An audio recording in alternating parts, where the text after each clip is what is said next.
Mount Doom up ahead there. I heard about it through Steve Gregory. It was in the spring and like February, March, it was early. And I was thinking, that sounds like something that I could do. And I wasn't sure about the walking. And that was the one thing. I never have considered myself an athletic person at all. I didn't want to be the slow person to keep everyone back, you know? I was going to say it's one of the coolest birthdays I've ever had, but actually it's one of the hottest, perhaps the hottest birthday I've ever had.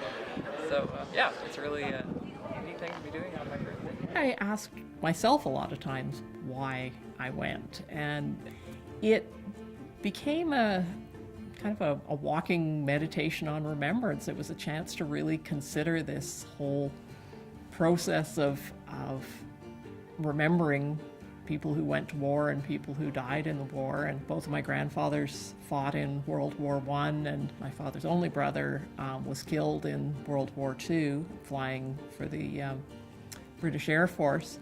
I've always had this awareness of a need to remember these people, but this was remembering in a different way, in a much more tangible way.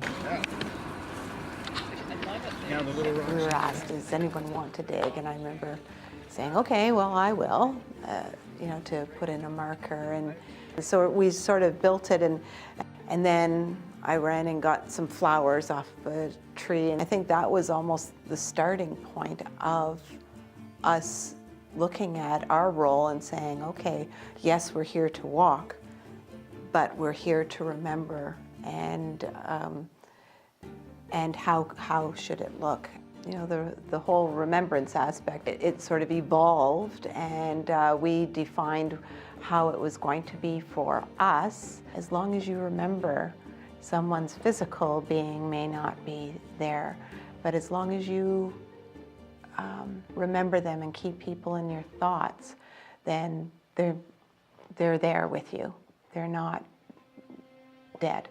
I did think a lot about the women, the wives, mothers, family members who were left behind. I think I felt a bit of a responsibility as one of the two female marchers to represent that point of view, if only in my head, if only in what I was thinking about. So when I looked at the markers during the marker ceremonies, I particularly thought about what it would have been like to have been the person back in Canada who received the news.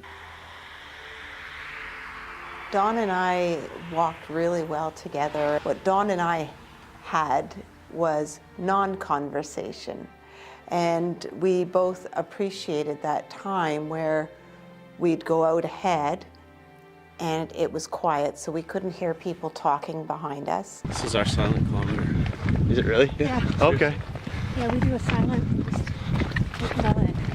for about a kilometer or two. It was a nice contrast from always talking to having no conversation and just being able to take in the moment and, you know, be aware of your surroundings and the sounds that were in that moment.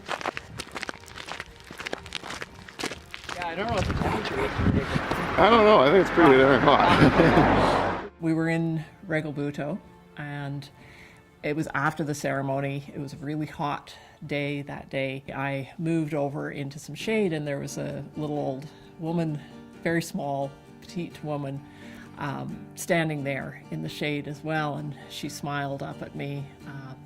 She was wearing a yellow dress and had a really kind of a sunny demeanor, and she smiled at me, and I don't speak hardly any Italian, so I said a few words to her and had the conversation I could manage, which was basically to establish whether she had been there during the war 70 years ago and how old she was, and she was 18 at the time, so that meant she was 88 years old the day I met her.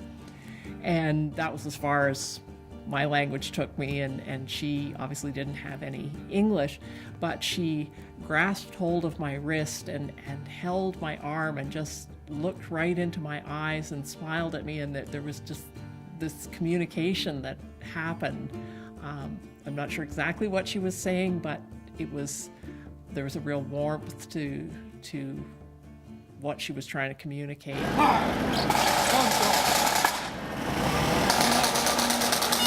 I always wondered, as we went through these towns, what the Sicilians really felt about us being there, and so to have that communicated in that way without words was gratifying for me.